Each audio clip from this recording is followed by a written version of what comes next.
വാടാനപ്പള്ളി ഗണേശമംഗലത്ത് 40 വർഷമായി പ്രവർത്തിച്ചുകൊണ്ടിരിക്കുന്ന പ്രൈം കോളേജിലെ ഉന്നത വിജയം നേടിയ വിദ്യാർത്ഥികളെ വാടാനപ്പള്ളി EMS സാംസ്കാരിക നിലയത്തിൽ ചേർന്ന ചടങ്ങിൽ അനുമോദിച്ചു. പ്രൊഫസർ സി രവീന്ദ്രനാഥ് MLA ഉദ്ഘാടനം ചെയ്തു. ഗ്രാമപഞ്ചായത്ത് പ്രസിഡന്റ് IN സുധീഷ് അധ്യക്ഷനായി. Thalikkulam block panchayat vice president CM Noushad സമ്മാനങ്ങൾ വിതരണം ചെയ്തു. ഗ്രാമപഞ്ചായത്ത് വികസന standing committee chairman CB Sunilkumar cash prize വിതരണം ചെയ്തു.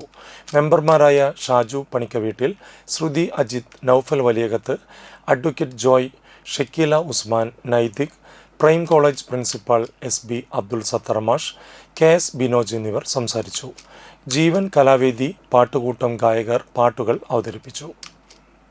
ഭൗതിക സാഹചര്യങ്ങൾ, വീട്, വെള്ളം, ഭക്ഷണം, യാത്രാ സൗകര്യങ്ങൾ, ഇലക്ട്രിസിറ്റി, ഇതൊക്കെ ആ തലമുറയ്ക്കുണ്ടോ എന്ന് അന്വേഷിക്കുകയാണ്. അത് എത്തിച്ചു തരികയാണ്. അപ്പോൾ സമൂഹത്തിലുള്ള ഓരോ സ്ഥാപനങ്ങളും നമ്മുടെ വളർച്ചയിൽ വ്യത്യസ്തമായ പങ്കുകളാണ് വഹിക്കുന്നത്.